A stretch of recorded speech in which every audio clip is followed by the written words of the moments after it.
The document hit Lewis Covington's desk with a crack like a rifle shot. He did not flinch. He had learned long ago that flinching invited attack, and everything about the woman standing across from him in the dim light of his ranch office felt like an attack waiting to happen. She stood with her spine perfectly straight, her dark eyes steady and calculating, and her jaw set with the kind of determination that most men spent their entire lives trying to cultivate and never quite achieved. She was not what he had expected, not even close. "I have read every line of that agreement," Ada Lawson said, her voice controlled and precise, carrying none of the quaver or apology that Lewis had unconsciously braced himself for. "Every clause, every addendum, every hidden condition buried in the language your lawyer wrote. And I am here to tell you, Mr. Covington, that you are not getting my land." Lewis leaned back in his chair. The leather creaked. Outside, the late afternoon sun of the Texas Panhandle was pulling long orange shadows across the yard, and somewhere in the distance one of his hands was calling cattle home. Normal sounds, familiar sounds, but nothing about this moment felt normal or familiar. "Mrs. Lawson," he began. "I am not finished." She did not raise her voice. She did not need to. Section 4. Paragraph 3 of the partnership agreement your attorney drafted states that in the event of a partner's death, surviving family members retain operational rights but not ownership rights. What that language actually accomplishes, Mr. Covington, is the erasure of my husband's 40% stake in the Double Crown the moment you can prove in court that I have no blood claim to the land title. You have already spoken to Judge Harlan. I know that too. The silence that fell between them was so complete that Lewis could hear his own heartbeat. He had spoken to Judge Harlan 3 weeks ago, quietly, in the back room of the Amarillo courthouse. He had been trying to protect the ranch, or so he had told himself. He had been trying to close a gap in the partnership agreement before it became a legal wound that bled his operation dry. That was what he had told himself. Looking at Ada Lawson now, with those dark, unwavering eyes and that document she had clearly dissected like a surgeon dissects a wound, he wondered for the first time whether he had been lying to himself. "Sit down, Mrs. Lawson," he said quietly. "I told you I was not finished. I heard you. I am asking you to sit down anyway, not because I am dismissing you. Because what I want to say to you is going to take some time, and what I am about to offer you is something you deserve to hear when you are not standing across a desk from me like we are about to draw weapons." Something shifted in her expression, just a fraction. The smallest softening around the corners of those eyes, quickly controlled, quickly buried. She pulled the chair in front of his desk back and sat. She did not slouch. She did not soften. But she sat, and Lewis Covington took that as the opening he needed. He had not expected her. He needed to be honest with himself about that. When Thomas Lawson had ridden out on a stormy April night 6 months ago and never come back, found 3 days later at the base of Carrion Creek with his horse's hoofprints wiped clean by rain, Lewis had grieved his partner and then quietly, carefully, begun the process of securing what Thomas's death left uncertain. The land, the water rights, the 40% stake that now belonged in legal limbo. He had not thought about Ada Lawson as a person. He had thought about her as a complication. He was already understanding that was the worst mistake he had made in a very long time. Let him take you back to the beginning, because the story of Ada Lawson and Lewis Covington did not begin with that document slapping down on a desk. It began 18 months before Thomas Lawson died, on a cold February morning when Ada had first come to the Double Crown not as a widow seeking justice, but as a bride newly arrived in a country that was not her own, attached to a man who had courted her by post for 8 months and married her by a traveling preacher on the afternoon of the day she arrived. Ada Voss, as she had been then, came from Georgia originally.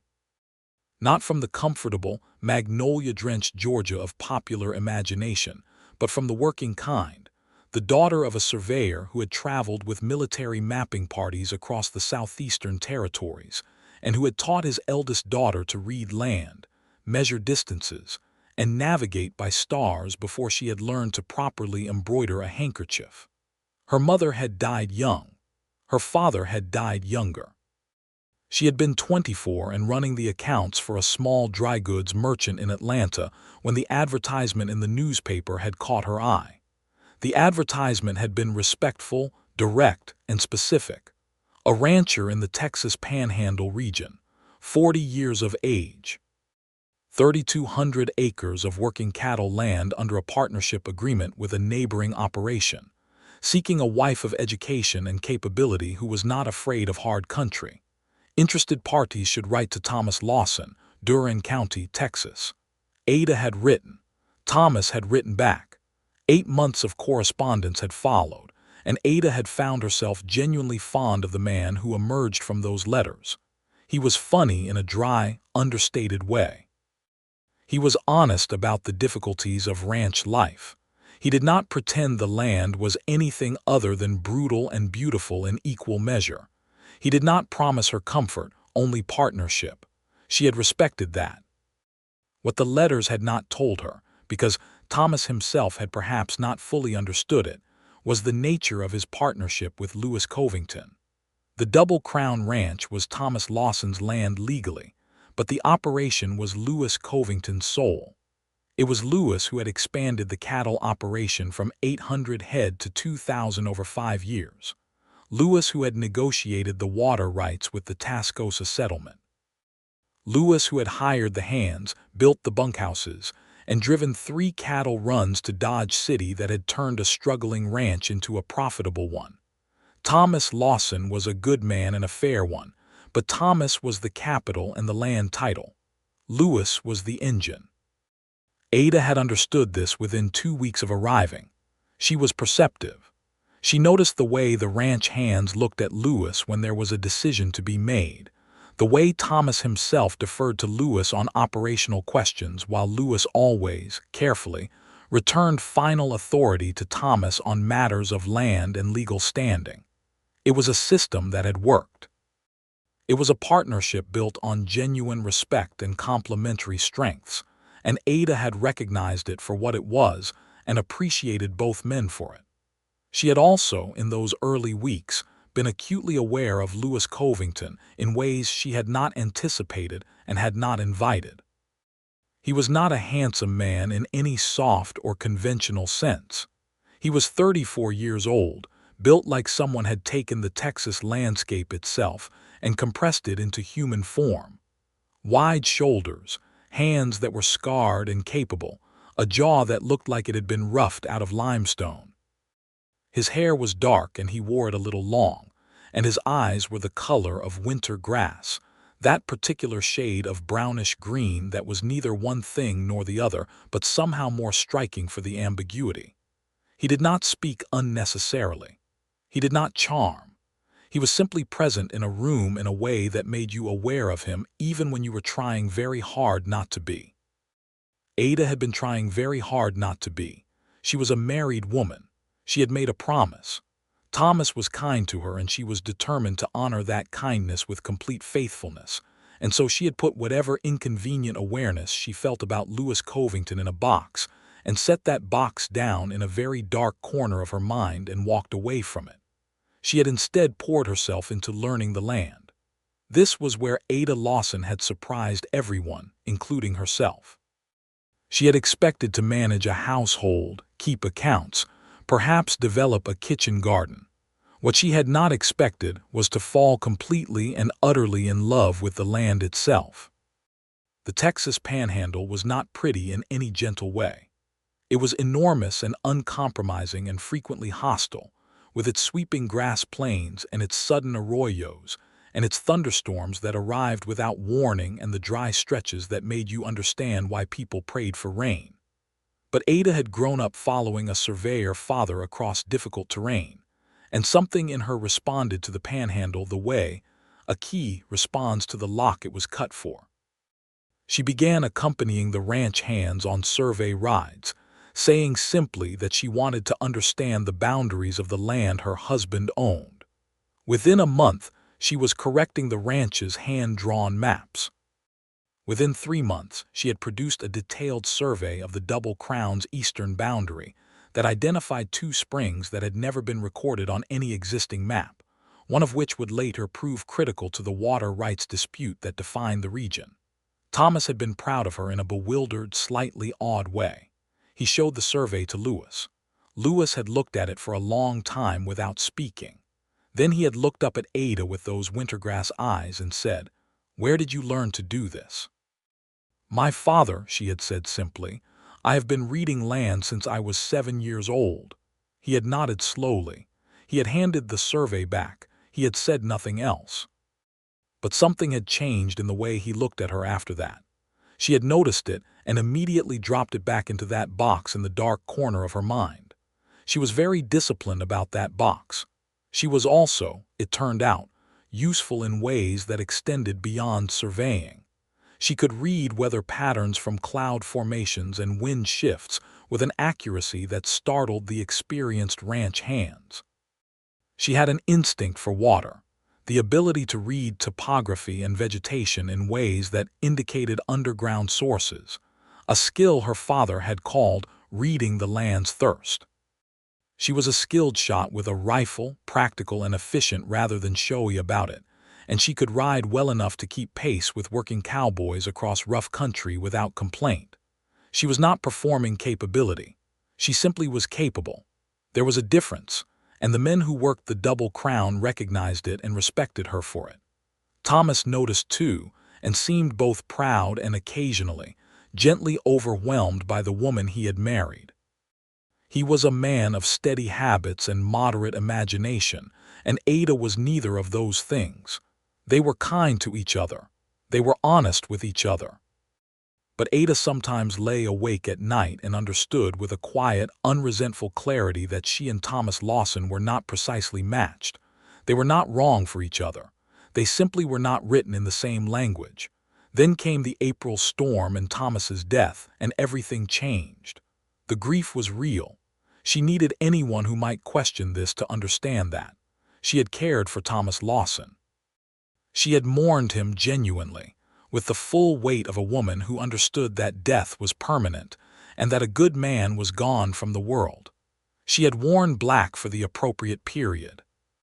She had managed the shock and the loss and the complicated grief of a marriage that had been affectionate rather than passionate, and she had allowed herself to feel all of it. She had also, because she was Ada Lawson and not some other woman, begun reading. She had found the partnership agreement in Thomas's desk on the 4th day after his death. She had read it once quickly and then put it aside. She had read it again slowly a week later. By the 3rd reading she had identified the problem, the deliberate vagueness in Section 4 that, depending on how a sympathetic judge chose to read it, could reduce her to a tenant on land her husband had owned. By the 4th reading she understood that someone with legal sophistication had drafted this language intentionally. By the 5th reading she was beginning to understand who stood to benefit. She had hired a lawyer in Amarillo, a sharp young man named Gareth Cole who had read law in St. Louis and come west for opportunity, and who had confirmed everything she suspected. The document, as written, was a trap. A slow-closing one, drafted by someone who had known Thomas Lawson, would not have the legal training to see it, and who had perhaps gambled that whoever Thomas left behind would not have it either. Gareth had advised her to negotiate, to come to Lewis Covington with a counter-proposal and a willingness to compromise before things went to court. Ada had said she would think about it. What she had actually done was spend the following 4 weeks gathering information. She had spoken carefully to every person in Durand County who knew Lewis Covington. She had read every public record she could find relating to the Double Crown's operations. She had spoken to the ranch hands casually, over shared meals and chance encounters, learning the operation from the inside out. She had also, on a crisp October morning 3 weeks before that document hit Lewis Covington's desk, ridden the full boundary of both the Double Crown and Lewis's adjacent Covington land, the separate 800 acres he owned outright apart from the partnership, and she had measured every inch of it, because the springs she had found were on her husband's land. And water, in the Texas panhandle of 1882, was not merely valuable. Water was power. Water was survival. Water was the difference between an operation that lasted and one that dried up and blew away. She had walked into that office knowing something Lewis Covington did not know she knew. She had 2 springs he needed, and she had brought a document of her own. Now she sat across the desk from him in the fading afternoon light, and she waited. Lewis Covington was quiet for a long moment. He was looking at her with an expression she could not quite name, something between calculation and a dawning recognition that he was not playing the game he had thought he was playing. "I am going to be honest with you," he said finally. "I would strongly recommend it," Ada said. He almost smiled. It was barely there, just a slight shift at the corner of his mouth, but Ada saw it and felt something move in her chest that she firmly declined to examine.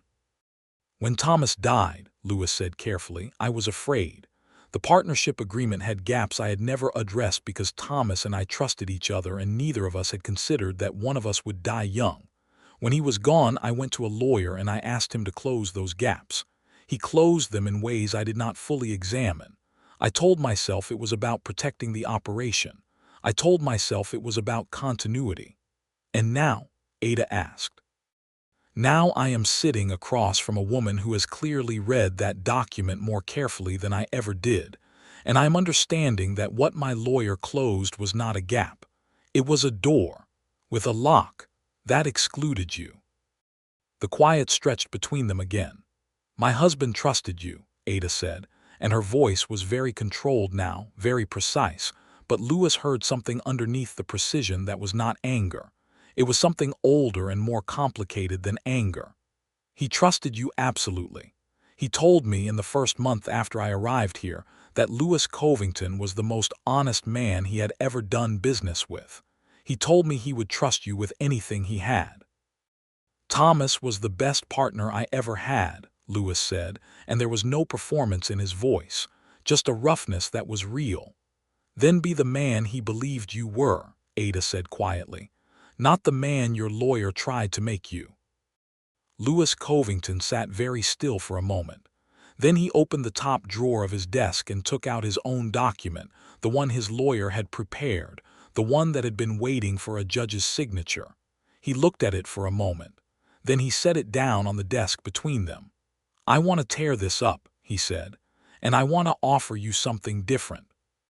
But first I need you to know everything, including the parts that make me look less than honorable, because whatever we do next has to be built on ground that's solid.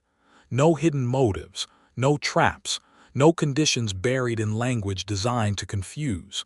Do you understand?" Ada looked at him steadily. "I am listening," she said.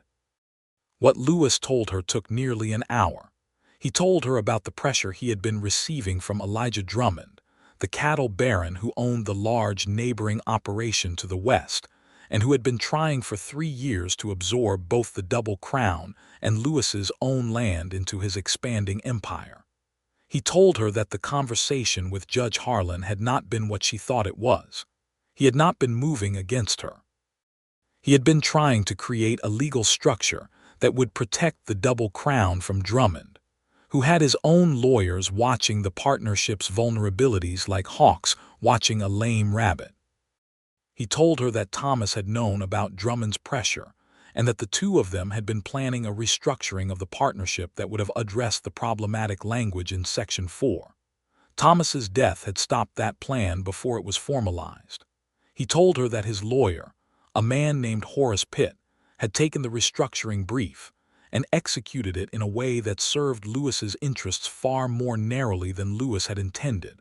He had not read it carefully enough before he signed it. That was his failure, and he would own it. He told her, finally, that he needed the Double Crown to survive not merely for himself, but for 23 men and their families who depended on the operation for their livelihoods, and that without resolution of the partnership question, Drummond's lawyers were going to exploit the uncertainty and try to force a judicial auction. Ada listened to all of it without interruption. When he finished, she was quiet for nearly a full minute. "You know," she said eventually, "that Drummond has been making approaches to me as well." Lewis's jaw tightened. "No," he said, "I did not know that. 3 times in the last 2 months, very polite, very generous. He wants to buy the Lawson stake, which he is clearly confident he can separate from your operation once the legal question goes to court. He has offered me twice what the land would sell for in a normal market. She paused. I told him no. Lewis stared at her. Why? Ada tilted her head slightly. There was something almost amused in her expression, though it was a very dry, contained amusement. Because I read land, Mr. Covington. It is what I do. I have walked every inch of the Double Crown. I have mapped the springs, measured the water flow, charted the grass patterns across 4 seasons. I know what this land is worth, not at a courthouse auction, but to a family willing to work it properly and expand it strategically. Drummond's offer, as generous as it appeared, was still an insult to the land's actual value. She reached into the leather satchel beside her chair and produced her own document, the one she had prepared with Gareth Cole. She set it on the desk beside Lewis's discredited legal trap. This is what I propose instead. Lewis picked it up and read it. He read it slowly, the way Ada had read the original agreement. He did not skim. He went through every section. Outside, the sun finished setting and the office went dim, and Ada rose quietly, found the oil lamp on the sideboard and lit it without being asked. The warm light pooled across the desk between them and Lewis kept reading. When he finished, he set the document down very carefully. You are proposing a full restructuring, he said. Equal co-ownership of the combined operation, not a partnership with fractional stakes. Full co-ownership, shared decision-making authority, joint responsibility for debt and profit. Yes, Ada said. You have also included a buyout provision that prevents either party from selling their stake to any outside party without giving the other party 60 days to match the offer. That prevents Drummond from ever getting in the door again, Ada said. On either side. Lewis looked up at her. The lamplight was warm on his face, and something in his expression was different now. The calculation was still there, because Lewis Covington was always thinking, always measuring, always assessing. But there was something else alongside it, something that looked uncomfortably like wonder. Mrs. Lawson, he said slowly, did you draft this yourself, with Mr. Cole's assistance on the legal language? But yes, the structure is mine. He was quiet for another long moment. The water rights clause in Section 7, he said. You have written the water rights on the eastern springs into the joint operation as a shared asset. Most people in your position, knowing what those springs are worth, would have held that separate, as personal leverage. I know, Ada said simply. Why did you include them?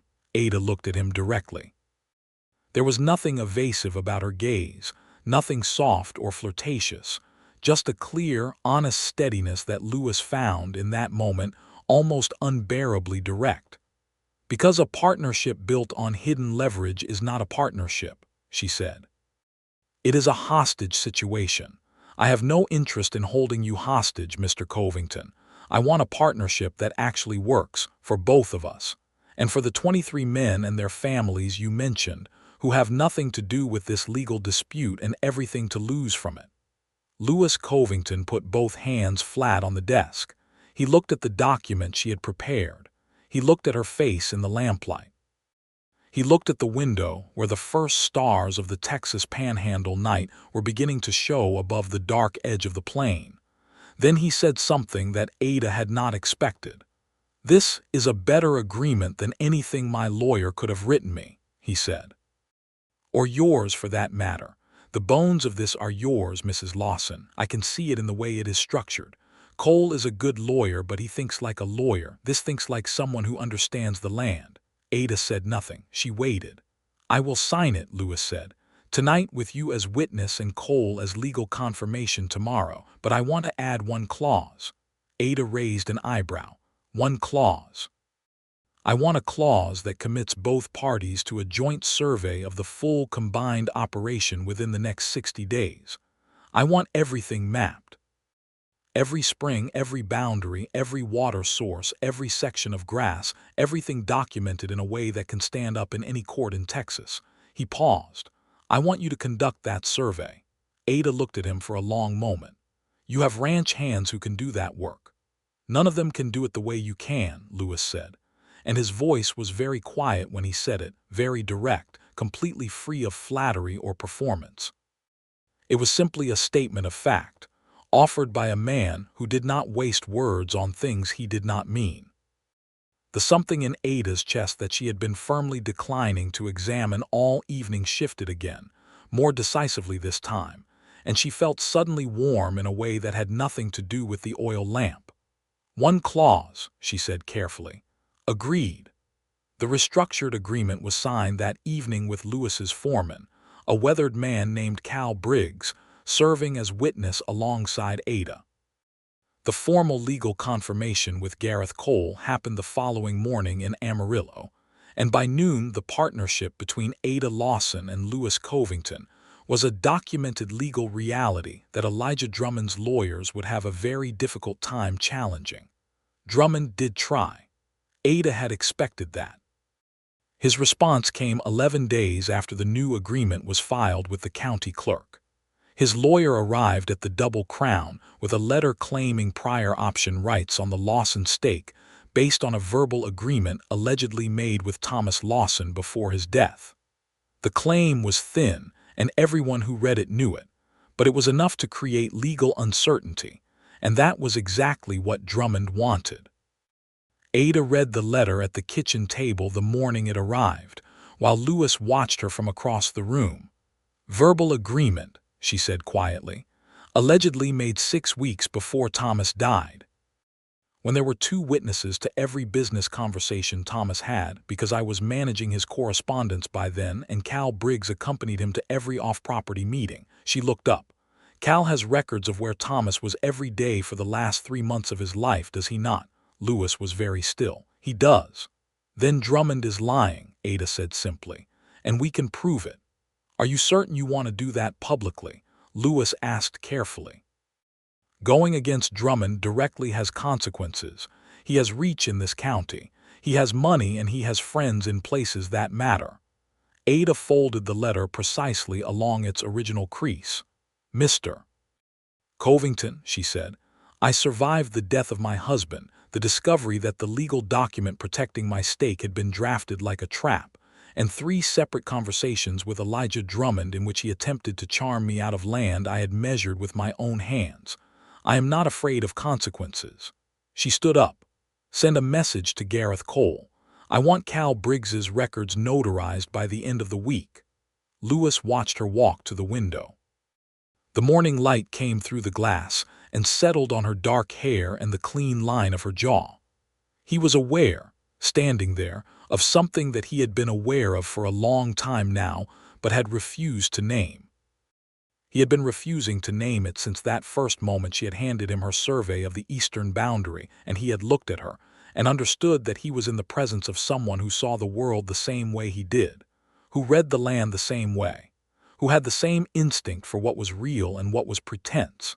He had refused to name it because she had been Thomas's wife and Thomas had been his partner and his friend. Thomas was gone now. He was gone 6 months now. But Lewis was still refusing to name the thing, because it did not feel clean yet. It felt too close to the dark past of Thomas's death and the legal ugliness that had followed it, and Lewis Covington was a man who needed solid ground before he would trust anything. The Drummond challenge went to a hearing before the county magistrate in late November. Lewis and Ada attended together, with Gareth Cole handling the legal arguments and Cal Briggs providing a notarized account of Thomas Lawson's movements and meetings for the last 90 days of his life, an account that made Drummond's claimed verbal agreement not merely unlikely but impossible. The hearing lasted one morning. The magistrate dismissed Drummond's claim before noon. Drummond himself was present at the courthouse, and he met Ada's eyes across the room when the decision was read. He was a large man, red-faced and silver-haired, accustomed to getting what he wanted through the combination of money and implied threat that had worked for him across 20 years of Texas land acquisition. He looked at Ada with an expression that was not quite anger and not quite respect. It was the look of a man recalculating. Ada looked back at him calmly and then turned away to speak with Gareth Cole. Lewis was watching from 3 feet away, and he felt something settle in his chest that he did not entirely understand. Some combination of relief and pride, and something warmer and more complicated underneath both of those things. The survey began in the first week of December. This was Ada's domain, and she stepped into it with a focused intensity that impressed even the most skeptical of the ranch hands. She worked every day in the field, from early morning until the light failed, moving across the combined Double Crown and Covington land with her father's surveying instruments, a compass that she had carried from Georgia, and notebooks that filled steadily with measurements, observations, water table notes, and detailed topographical renderings that were somewhere between maps and works of art in their precision. Lewis rode with her most days. He told himself this was because the survey required someone who knew the operational history of each section, and he was the most qualified person to provide it. This was true. It was also not the whole truth. The whole truth was that he had found in these survey rides a quality of conversation that he had not experienced in many years. Ada Lawson talked about land the way other people talked about music, or literature, or the things they loved most in the world. She explained what she saw in a piece of ground with a quiet passion that was completely unlike any kind of performance. She was not trying to impress him. She was simply sharing what she saw because the land delighted her, and she was not in the habit of hiding her genuine enthusiasms. On the 12th day of the survey, they found a third spring. It was Ada who found it. She had been watching a particular section of the northeastern pasture for 2 days, noting the way the grass grew slightly taller and darker along a seemingly unremarkable depression in the ground. On the 12th day, she asked Lewis to dismount and walk the depression with her on foot, and together they followed the grass pattern to a point where Ada crouched down, pressed her palm flat against the earth, and said quietly, "Here." Lewis dug with the camp shovel they always carried. At 4 feet, he hit wet soil. At 6 feet water, he stood up. He was muddy to the elbows and slightly out of breath, and he turned to look at Ada, who was crouching at the edge of the hole with her head tilted slightly and an expression of complete satisfaction on her face, like someone who had heard a piece of music end exactly the way it should. "You knew it was there," he said. "I suspected," she said. "The grass pattern was telling me something. I was not certain until I walked the ground with my feet." She looked up at him. "How deep does this section run before it hits limestone bedrock?" "Another 10, 12 feet minimum," Lewis said, still staring at her. "Then you have a proper artesian source," Ada said. "Deep enough to be reliable through drought years. This changes your eastern pastures carrying capacity significantly. You can run more cattle on this section year-round without seasonal water hauling." She stood up, brushing dirt from her hands, and opened her notebook to begin recording measurements. Lewis was still looking at her. He was not moving. He was standing at the edge of the hole he had just dug, muddy and slightly stunned, watching this woman who had just found water where he had walked for 10 years and seen only ordinary grass, and the thing in his chest that he had been refusing to name for months announced itself with a clarity that left him no room to pretend he had not heard it. He was in love with her. Not the tentative, theoretical half-feeling of a man developing an interest. The complete, settled, irreversible kind. The kind that arrived not as a sudden shock, but as a recognition, the sense of something you had always known stepping into the light where you could finally see it properly. He stood there for a moment longer than he should have. Ada looked up from her notebook and saw his expression, and he watched something flicker in her eyes. Something that she controlled very quickly and firmly and returned to its proper place. They rode back to the ranch in near silence that evening. It was a different kind of silence than they usually shared. Their usual silences were comfortable, easy, the silence of two people who did not need to fill every moment with speech. This silence had an edge to it. A tension that was not unpleasant but was undeniable. At the gate to the main house, Ada stopped her horse and turned to look at him. "Lewis," she said. It was the first time she had used his given name without the formal prefix, and they were both aware of it. "Ada," he said back, and his voice was quieter than he intended. She looked at him for a long moment. "I think we should talk tomorrow," she said carefully, "about the survey, about what comes next with the operation." A pause. "About other things." "Yes," Lewis said, "I think we should." They parted at the gate. Lewis unsaddled his horse in the dark barn with his foreman Cal standing nearby, pretending very hard not to notice that the boss was doing everything slightly slower than usual and with considerably less focus than was typical. Cal Briggs had worked for Lewis Covington for 11 years. He was 53 years old, weathered to the color of old saddle leather, and possessed of the particular kind of wisdom that comes from long observation of human beings in difficult circumstances. He said nothing while Lewis worked. When Lewis hung up the saddle, Cal simply said, "She is a remarkable woman, boss." Lewis looked at him. "I have been here long enough to say it," Cal said mildly, and went back to his own work. Lewis went inside and sat at his desk for a long time in the dark. The survey was completed in the third week of December, 9 days before Christmas of 1882. The finished document was a work that Gareth Cole, who had seen plenty of legal documents and maps in his career, called the most comprehensive land survey he had encountered in Texas. It identified 3 springs, 2 previously unmapped seasonal streams, detailed the grass-carrying capacity of every section, noted topographical features relevant to water drainage and flood risk, and included a system of boundary markers that could be verified by any licensed surveyor in the state. Ada delivered a copy to Lewis across his desk on the evening the survey was finished. He opened it and spent a long time looking at the first page, which was a full-view map of the combined operation drawn in Ada's precise, elegant hand. Every spring, every stream, every section boundary, every structure and road, all rendered with a clarity and accuracy that made the land comprehensible in a way no existing document had ever managed. Lewis set the map down and looked up at Ada. "I want to offer you something," he said. His voice was different than it had been in any of their previous conversations. It was still quiet. Lewis was always quiet, but there was something in it now that was not measured or strategic, something unguarded. "Not a legal agreement," he added, watching her face. "Not a clause, not a business proposition." Ada sat very still. The lamp was burning between them the way it had been on the night this had all begun, and the light was the same warm gold, and the moment felt similar in structure but completely different in its nature.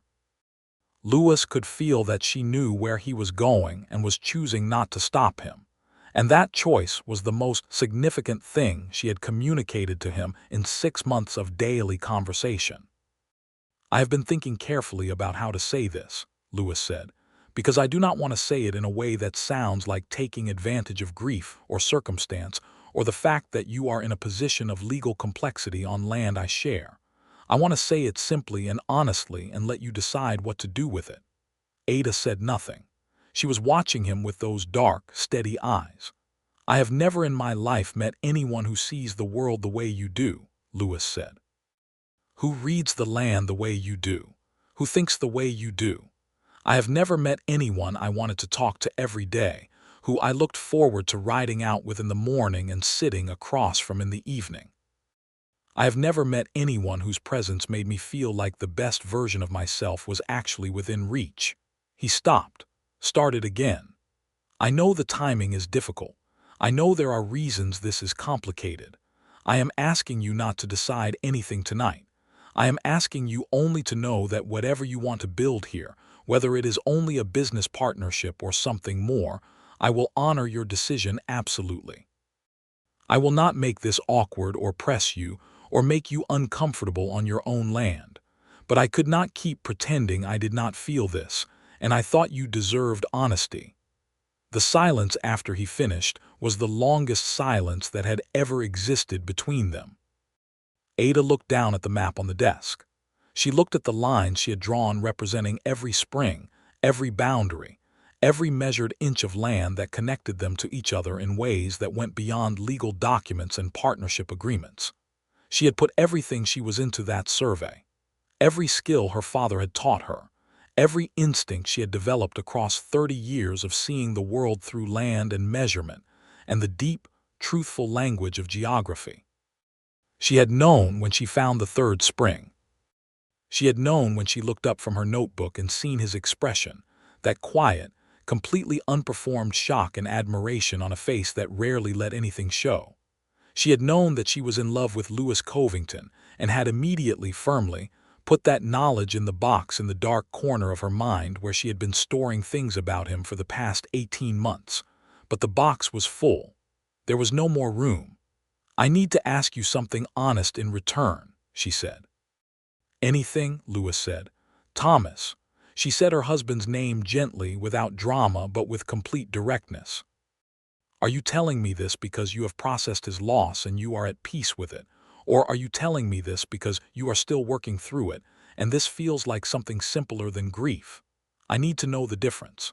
Lewis met her gaze steadily. "I grieve Thomas Lawson as deeply as I have grieved anyone in my life," he said. "He was my friend and my partner, and I miss him every day. His death left a wound that is real, and I am not pretending otherwise. But grief and love are not mutually exclusive, Ada. I can carry both. I think anyone who has lived long enough to love anyone knows that is true."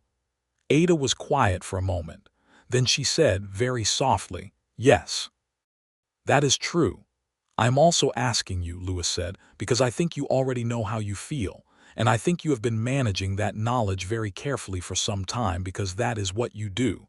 You manage difficult things with great precision." His mouth curved slightly. "You are the most controlled person I have ever known, and I mean that as a profound compliment." Something in Ada's face broke open very slightly, not in a dramatic way.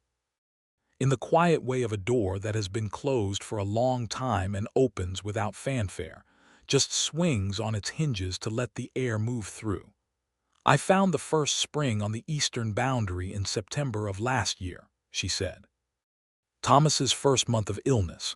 When I was mapping it, I kept thinking I need to show Lewis this, not Thomas, Lewis." She paused. "I put that thought away very firmly." "How many times did you put something away?" Lewis asked. His voice was very gentle. "More times than I care to count," Ada said. Lewis stood up from his desk. He walked around it slowly, not rushing, giving her every opportunity to change her mind or signal a boundary, and stopped when he was standing in front of her chair. He held out his hand, palm up, the way you offer a hand to someone when you are asking them to choose to take it. Ada looked at his hand. The lamplight caught the scars on his knuckles, the evidence of years of hard work, the capable roughness of a man who used his hands to build things in difficult country. She thought about her father's surveyor hands, similarly scarred and capable. She thought about the springs she had found. She thought about the map on the desk behind them, all those careful lines representing everything they both understood about the land that held them. She put her hand in his. The winter passed quietly on the Double Crown, and the spring that followed it was the most productive in the ranch's history. The new water sources Ada had identified allowed Lewis to expand the eastern pasture operation by 40%, adding cattle that ran on ground that had previously been underdeveloped for want of reliable water. The joint survey became the legal foundation for a water rights filing that gave the combined operation formal precedence over 3 smaller neighboring claims, and put them in an unassailable position relative to Drummond's continued, frustrated expansionism. Drummond made one more approach in February, this time directly to Lewis, arriving at the ranch with 2 lawyers and an offer that would have set Lewis up comfortably for the rest of his life. Lewis heard the offer out with complete politeness, and then told Drummond that the Double Crown was not for sale, at any price, by either party, under the terms of the existing partnership agreement. He added that Mrs. Lawson had reviewed the offer and declined on her side as well, which Drummond had clearly not expected, and which left him standing in the yard looking at Lewis with the expression of a man who had not understood what he was dealing with until too late. Drummond rode out. He came back twice more in the following year, each time with a larger number and each time receiving the same answer. Eventually, 2 years later, he sold a substantial portion of his own operation to meet debts he had been concealing for years, and the threat he had represented simply evaporated like water in the July sun. But that was later. In the spring of 1883, Ada and Lewis were learning each other in the way that only two people who already know each other in some fundamental way can learn each other. They had 6 months of daily conversation, of shared work, of the particular intimacy of riding out together across the same land, and seeing it with complementary eyes. And what they were building on that foundation was something different than either of them had expected. Lewis was surprised by her humor. He had known she was perceptive and capable and precise, but he had not fully known how funny she was, dry and quick and occasionally startlingly unexpected in what she found amusing. She laughed at things Lewis would not have thought to laugh at, and she had a way of making dry observations about the absurdities of frontier life that made him suddenly, completely helpless with laughter at moments that seemed entirely unpromising for it. Ada was surprised by his gentleness. She had known he was honest and direct and capable, but she had not fully known the quality of his attention, the way he listened to things she said and held them, and referenced them later in ways that showed he had not merely heard but genuinely received. He remembered things she mentioned in passing and returned to them gently at unexpected moments. He was the kind of person who noticed things without drawing attention to the noticing, and Ada, who had been noticing things all her life and being surprised by how few people returned the favor, found this unexpectedly moving. They courted carefully, because they were both people who moved with intention rather than impulse. They did not rush what was building between them. They let it develop at the pace of something real, which is slower than romance novels suggest and more satisfying than anyone who has not experienced it can quite understand. Cal Briggs watched all of it with the satisfied quiet of a man whose observations had been confirmed. In April of 1883, exactly 1 year after Thomas Lawson's death, Lewis Covington rode out to the eastern boundary with Ada on the anniversary morning, and stood with her at the first spring she had ever found on his land. The spring was flowing well, its surface catching the early light, the grass around it the dark, healthy green that indicated deep and reliable water. Ada had a notebook with her, as she always did, and she had been making notations about the spring's winter flow versus spring flow as part of an ongoing study of the eastern pasture's hydrology. Lewis watched her work for a few minutes. Then he said, "Ada, I want to ask you something." She looked up from her notebook. She saw his face, and something in her expression went very still. "I know this is not a simple question," he said. "I know there are things to consider. The ranch, the partnership agreement, what people will say, what you want for yourself as a person, and not only as a business partner. I have been thinking about all of it for a long time, and I want you to know that I have thought about all of it, and my answer to every objection I could think of is the same." He reached into the breast pocket of his coat and brought out a ring. It was simple, a gold band with a small dark stone that caught the morning light with a deep red warmth. He had ordered it from a jeweler in Amarillo 3 months ago, and had been waiting for the right moment with a patience that had cost him considerably. "Will you marry me, Ada?" She looked at the ring, she looked at him. The spring was flowing between them, and the Texas panhandle morning was enormous and clear around them, and somewhere in the distance, a meadowlark was making its argument for the beauty of the world. "Yes," Ada said, not after a long, dramatic pause, simply directly with the same clear honesty she brought to everything. "Yes, Lewis, I will." He slid the ring onto her finger. The dark stone was a garnet, he told her, chosen because it was the color of the Texas earth in autumn.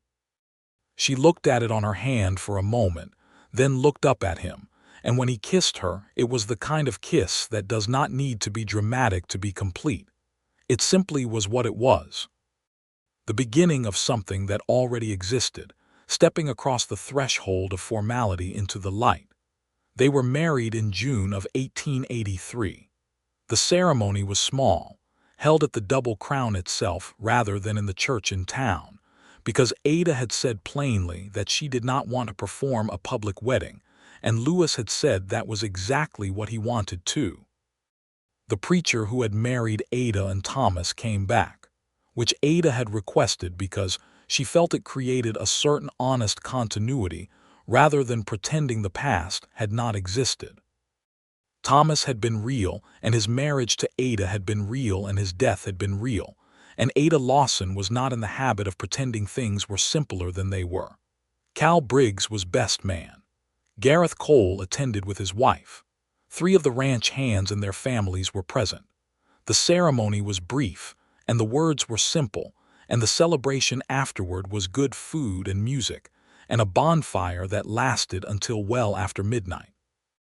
Lewis and Ada's first year of marriage was the year they figured out what two highly capable, deeply independent people, who had both been managing their own lives for a long time, actually did when they decided to manage one together. The answer was occasionally complicated and frequently satisfying, and never, not once, boring. They argued. Not often and not badly, but with the particular quality of argument that comes when two people who are both very sure they are correct on a given point discover they are both actually half right. Ada had opinions about the operation that Lewis was initially inclined to see as overreach, and that turned out, when tested, to be correct. Lewis had instincts about certain land management practices that Ada was initially inclined to dismiss as conventional, and that proved, when she examined them with fresh eyes, to be rooted in a deep experiential understanding she had to respect. They learned to argue well, to disagree productively, to bring the same honesty to their conflicts that they brought to everything else. Ada said once, in the middle of a particularly spirited disagreement about whether to plant a windbreak on the northern section, that she found it refreshing to argue with someone who was actually listening. Lewis said he found it refreshing to argue with someone who was actually thinking.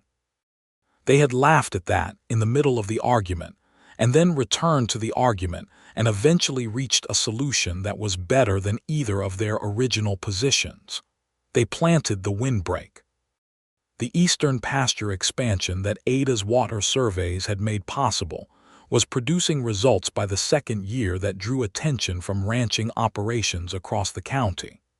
Lewis had increased the cattle run to Dodge City by 30%, and the quality of the beef, raised on the well-watered eastern pasture grass, was commanding premium prices. Word spread, as word does in country where information about water and land quality is a matter of survival, and the Double Crown began to be spoken of as one of the best-run operations in the Texas Panhandle. Ada received a letter in the fall of 1884 from a man named Aldous Webb, who was associated with the Texas Land Survey Commission, a state body that had been attempting for several years to create comprehensive land and water records for the Panhandle region. Webb had heard, through channels he described as reliable, about the survey Ada had conducted of the Double Crown. He wrote to inquire whether she would be willing to consult with the Commission on survey methodology, and specifically, on her approach to identifying subsurface water sources through surface vegetation and topographical reading. Ada read the letter twice and then showed it to Lewis. Lewis read it and looked up at her with an expression of genuine delight. "They know," he said. "They know what?" Ada asked. "They know what you are," he said. "They have no idea who you are yet, not really, but they know that whatever you did on this land is worth learning from." Ada turned the letter over in her hands. She was quiet for a moment. "It would require travel," she said, "time away from the operation." "The operation can withstand you being away for a few weeks," Lewis said. "I ran it for a long time before you arrived. I am better at it with you, but I am not incompetent without you." "I know you are not incompetent," Ada said very dryly. "Say yes," Lewis said simply. "You have a gift that goes beyond this ranch. If the state of Texas wants to learn from it, then the state of Texas should learn from it." Ada wrote back to Aldous Webb and agreed to consult. What began as a 6-week engagement with the Land Survey Commission extended, over the following 2 years, into a working relationship that saw Ada contribute methodology to the official survey of 4 panhandle counties. Her approach to identifying subsurface water through surface reading, the technique she had learned from her father and refined across years of her own practice, was documented and formalized, and became part of the training curriculum for Texas surveyors for the better part of a decade. None of this made Ada famous in the popular sense of the word. The world of 1884 was not organized in ways that made women's technical contributions into stories the newspapers told. But within the specific, practical world of land survey and water rights in the Texas Panhandle, Ada Lawson's name meant something. It meant precision. It meant competence. It meant that if Ada Lawson said water was where she said it was, you dug there without argument. Lewis was unspeakably proud of her. He told her so regularly and directly, because he was not a man who was indirect about things that mattered to him. Ada received this pride with the same calm steadiness with which she received most things, but he had learned to read her well enough to see that it reached her, that it mattered. That being truly seen and truly valued by someone who was also truly capable themselves was not something she had ever taken for granted. Their son was born in the spring of 1885. Ada had been practical and calm about the pregnancy in a way that had both reassured and slightly alarmed Lewis, who, despite his general competence in most areas of frontier life, had no experience whatsoever with the terrain of impending fatherhood. She had continued working until a month before the birth, and had driven the survey wagon herself to the northern section as recently as 3 weeks before. Lewis had said, very carefully, that he thought perhaps she might consider resting more. Ada had looked at him with a particular expression. He had not raised the subject again. The birth was attended by the midwife from the town of Durand, a woman of 60 named Esther Crane, who had delivered approximately half the county's population, and who informed Lewis firmly that he was to wait outside the house and not under any circumstances come back in until she told him to. Lewis waited outside for 4 hours in the cold pre-dawn dark, and when Esther Crane came to the door and said he could come in now, he walked through the house to the bedroom and found Ada sitting up in bed, slightly pale but entirely herself, holding a wrapped bundle from which emerged the extremely decisive sounds of new life announcing itself. "A boy," Ada said when Lewis reached her. Her voice was tired but clear, and when she looked up at him her eyes were bright with something that was both exhaustion and a deep, unperformed joy. "Come and meet your son." Lewis sat on the edge of the bed, and Ada put the bundle in his arms and he looked down at his son's face, a face that was simultaneously completely new and familiar in ways he could not explain, and he was not in any way ashamed of the fact that his vision went slightly unclear for a moment. They named the boy Thomas James Covington.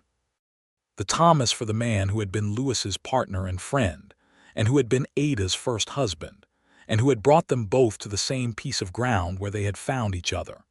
The James for Ada's father, the surveyor who had taught his daughter to read the world's thirst in the language of grass and water. Thomas James Covington was, from the beginning, a very loud, very opinionated person who expressed his views on most subjects without restraint. This was possibly not entirely a coincidence, given his parentage. He grew fast and ate enthusiastically, and had his mother's dark eyes and his father's stubborn jaw, and an apparent fascination with the outdoors that manifested early in a habit of attempting to exit through doors and windows that were not fully latched. Lewis, who had expected to be a competent father in the same way he was competent at most things, discovered that fatherhood was considerably more emotionally complex than anything he had previously encountered. He had not been prepared for the specific vulnerability of loving something this much. He was honest about this with Ada, who said that she had not been entirely prepared for it either, and that she thought perhaps no one was, regardless of how well they managed everything else. Cal Briggs became the child's devoted secondary guardian, appearing regularly with wooden toys he had apparently been carving in the bunkhouse during evenings, and bouncing the boy on his knee with an expression of complete contentment that made the ranch hands smile whenever they saw it. 2 years after Thomas James came his sister, Eleanor Grace, who arrived with considerably less drama than her brother, and immediately demonstrated a calm, observant quality that Ada recognized with a feeling of profound familiarity. Eleanor watched everything. She watched the horses in the yard, the hands working the cattle, the way the grass moved, the direction of the wind. She watched her mother spread survey maps on the kitchen table, and she watched without ever needing to be told twice not to touch. At 3 years old, she could identify the direction of weather by watching the cattle, which they always moved before a storm, and she announced this one afternoon to Lewis with the specific confidence of someone reporting a fact rather than seeking approval. Lewis looked at his daughter for a long moment, and then looked at Ada with an expression that said very clearly that he was unsurprised and entirely delighted. "She is watching the land," Ada said, with a quiet satisfaction that was one of the most beautiful things Lewis had ever heard in a voice. By 1888, the Double Crown was producing at a level that made it one of the significant cattle operations in the Panhandle region. The water advantage from Ada's surveys had proven decisive year after year, particularly in the drought years of 1886 and 1887 that had devastated less well-watered operations. Several neighboring ranches that had struggled through the drought had consolidated or sold, and the Double Crown had acquired 2 adjacent sections of land at fair prices from families who preferred an honest sale to foreclosure. The combined operation now ran across nearly 5,000 acres. Elijah Drummond sold his remaining land holdings in 1887 and moved east, reportedly to pursue business interests in Dallas.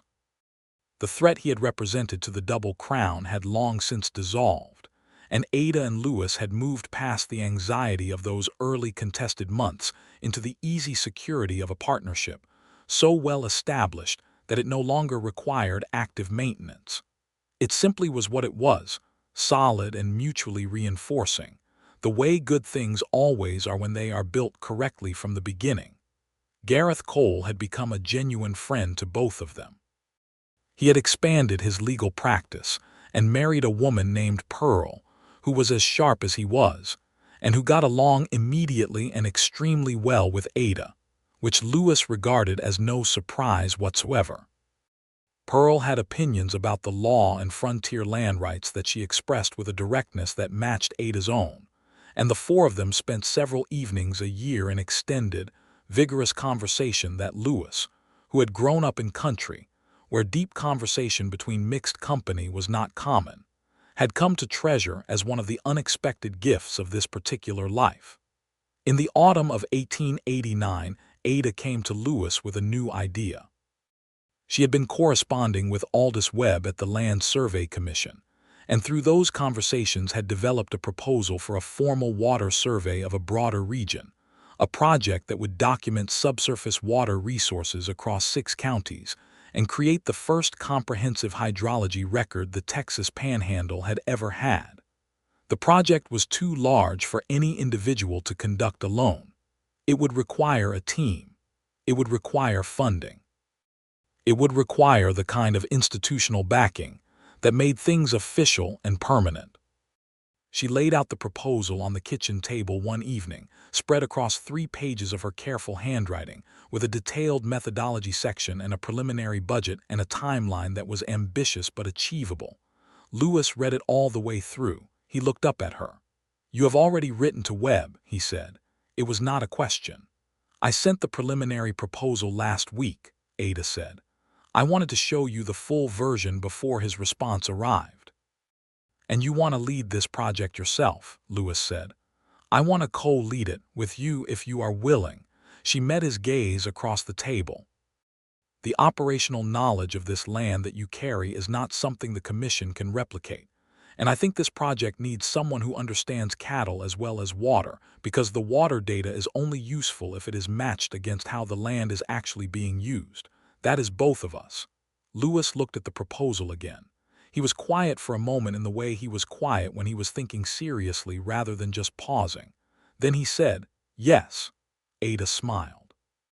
It was the particular smile she reserved for moments when things aligned the way they should, quiet and satisfied and completely genuine. "Good," she said. "Because I already told Webb you would likely agree, and I did not want to have to take that back." Lewis looked at her with an expression of fond exasperation. "Ada, the timeline was very clear," she said, without a trace of apology. He laughed. It was a genuine, full laugh, the kind he had given increasingly freely in the years of their marriage. And Ada watched him with the same quiet delight she always felt when she managed to break through the surface of his contained reserve and find the warmth underneath that was entirely real and entirely his. The Water Survey Project occupied most of 1890 and produced a document that the Texas Land Commission formally published in 1891. It was listed as authored by Ada Lawson Covington and Lewis J. Covington, and it was referenced in water rights proceedings across the Panhandle for the next 20 years. Gareth Cole, who had helped them navigate the legal framework for the project, said it was the most practically useful piece of land documentation he had encountered in his career, and that he intended to recommend it as required reading for every new lawyer handling property cases in the region. Ada had it framed. Not prominently. It hung in the hallway between the kitchen and the office, where she passed it every day, and occasionally she stopped and looked at it for a moment with an expression that Lewis had come to recognize as the one she wore when she felt that things were what they should be. Thomas James was 6 years old when the survey was published, and Eleanor Grace was 4, and they were both, in their very different ways, remarkable children who spent most of their time attempting to keep up with two parents whose combined energy and curiosity made the Double Crown a household where something interesting was always happening. Thomas James had developed an intense love of horses that went beyond the practical affection of ranch life into something genuine and specific. He had opinions about each of the ranch horses, about their personalities and preferences and quirks, and he could be found in the barn at most times of day, conducting what he clearly regarded as important negotiations with various large animals, who appeared to regard him with considerable patience. Cal Briggs taught him to ride properly at 5, and reported back to Lewis with approval that the boy had his mother's instinctive reading of things, could feel a horse's mood before it showed in behavior, and was going to be very good. Eleanor Grace was quieter and more watchful, and showed every sign of inheriting her mother's particular gift for reading land. At 4, she was already asking questions about the maps Ada kept in the office. At 5, she insisted on accompanying Ada on a short survey ride, and spent the entire time asking why the grass was tall in one place and short in another, which was exactly the question Ada had asked her own father at approximately the same age. Ada answered every question with complete seriousness, and when they returned to the ranch, Eleanor announced to Lewis that there was water under the south pasture that nobody knew about yet.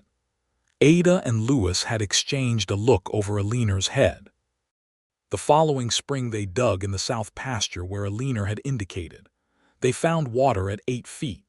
Lewis had looked at his daughter with an expression that was beyond pride into something closer to awe, and Eleanor had looked back at him with the patient certainty of someone whose hypothesis had simply been confirmed. "Like her mother," Cal said quietly, standing nearby with his hat in his hands and a smile that threatened to split his weathered face in half. "Exactly like her mother," Lewis agreed. There was a third child in 1892, a boy they named Arthur, who arrived as cheerfully and as noisily as Thomas James had arrived, and who immediately inserted himself into the household with the confidence of someone who had no doubt he was welcome. He was. He was also, within approximately 18 months, clearly going to be the one of their children most likely to keep everyone in a state of vigilant attention, possessing as he did a combination of physical courage and minimal caution that had Lewis installing extra latches on various gates and fences before Arthur had fully mastered walking. Thomas James took his brother's arrival as an opportunity. He appointed himself Arthur's protector and guide, and was generally found within a few feet of the younger boy whenever Arthur was in a situation that Thomas James had assessed as requiring supervision. Lewis watched this and recognized something of himself in it, the protective instinct that ran deep in people who loved their responsibilities, and it moved him in a way he was not certain he could have put into words. He tried one evening when the children were asleep, and he and Ada were sitting on the porch of the main house, watching the Texas dark settle over the land. The stars were very bright, and the air smelled of grass and the distant cool of an autumn coming on, and the lamps were lit behind them in the house, and somewhere across the yard the horses were moving quietly in the paddock. "I want to tell you something," Lewis said. Ada looked at him. She had her feet tucked up and her notebook in her lap where she had been making notes about the coming season's survey plans, and she set it aside. "I have been thinking about what my life was before you came to it," Lewis said. "I do not mean before we were married. I mean before you arrived at the Double Crown, before Thomas brought you here. Before you handed me that survey of the eastern boundary and I understood what you were." He was quiet for a moment, looking at the stars. "I was content. I thought I was everything I needed to be. I was running a good operation and working with a man I respected, and I thought that was enough." He looked at her. "I did not know that there was a version of myself that only existed in the presence of another person who saw the world in the same way I did. I did not know you could be more yourself with someone than without them." Ada was very still. The night was quiet around them. "You gave me that," Lewis said simply. "You and this land and the life we have built on it. I want you to know that I understand what that is. I do not take it as ordinary. I know exactly how extraordinary it is." Ada reached across and put her hand over his where it rested on the arm of his chair. Her hand was warm and small against his scarred, larger one, and it was as familiar to him now as the land itself, as the view from the porch, as the sound of the horses in the evening. "I want to tell you something in return," she said. "I came here to make the best of a situation. I had read Thomas's letters and I respected him, and I was honest about wanting the opportunity the marriage represented. I did not come here expecting to find you." She paused. "I did not know that there was a man in the world who would look at me the way you look at me, who would see my capability as something to admire rather than manage, who would want me to be more of what I am rather than less." She turned to look at him directly. "I did not know that was available to me. I thought it was the kind of thing that existed in novels." Lewis turned his hand over and held hers. "It is not a novel," he said. "No," Ada said, looking out at the stars over the land they had surveyed together, the land whose water she had found and whose boundaries they had mapped, and whose future they had secured through a document she had drafted, and a legal challenge they had faced together, and a partnership that had started as business and become something that had no adequate name except the obvious one. It is considerably better than a novel." They sat like that for a long time in the Texas evening, while the stars turned slowly overhead and the horses moved in the paddock, and the house behind them held the sleeping weight of their children, and the land spread out in the dark around them, every inch of it known, every spring documented, every boundary established, the whole enormous, difficult, beautiful truth of it theirs. Years accumulated the way they do when life is full, in seasons and harvests, and the ordinary extraordinary passages of children growing and friendships deepening and work that matters being done daily with care. Thomas James at 12 was already riding with the working hands, and showed his father's eye for cattle and his mother's instinct for water, and was going to be, everyone agreed, exactly the kind of man the Double Crown needed for its next generation. Eleanor Grace at 10 was conducting what she called her own surveys of the ranch, small systematic notebooks of observations that she kept in careful, precise handwriting that looked so much like her mother's that Lewis sometimes had to look twice. Arthur at 5 was a force of nature who had recently announced that he intended to learn everything there was to know about horses, a project he was pursuing with an energy that kept Cal Briggs occupied and happy. Cal Briggs was 63 and had slowed some, as bodies do, but he showed no inclination to stop working, and Lewis had long since stopped suggesting he might want to. Cal was the Double Crown's memory and its continuity, and the day he chose to stop was the day he would stop and not a moment before. In the spring of 1895, when Ada was 41 and Lewis was 45, and the Double Crown was celebrating its 20th year as a working partnership in one form or another, Ada brought Lewis a new map. Not a survey, not a property document or a water rights filing. A different kind of map, hand-drawn on good paper, covering the full combined operation in the same clear, precise lines she had always used but extended now, with annotations noting which sections were producing at peak capacity, which needed rest, and a proposed expansion into a section to the northeast that had come available for purchase.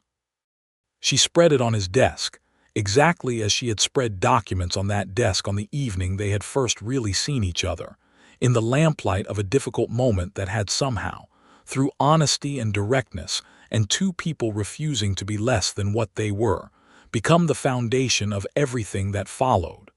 Lewis looked at the map for a long time. Then he looked up at her. She was 41 and she had 3 children and 12 years of this marriage on her, and she was, standing in the morning light of his office with that map between them, the most remarkable person he had ever known. The dark eyes were the same. The precision was the same. The quiet, contained fire of her intelligence and her capability and her absolute refusal to be anything other than exactly what she was, all of it unchanged, and all of it still, after everything, completely capable of making him feel like the world was larger and better than he had understood it to be before she came into it. "The northeast section," he said. "It borders the third spring," she said. "The one a leaner, identified in the South Pasture water system, connects to it through underground channels. I have been tracking the hydrology for 2 years.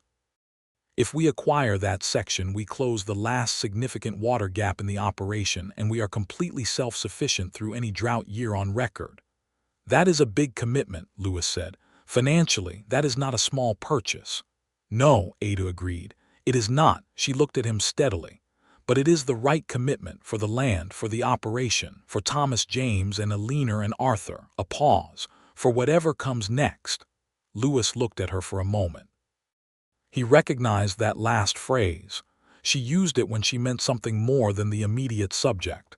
He tilted his head slightly in inquiry. Ada smiled. It was the small, quiet smile he loved most, the one that arrived when she was telling him something true. "I am going to need to reduce the survey work for a period," she said. 6 months or so, perhaps a little more." Lewis was very still for a moment.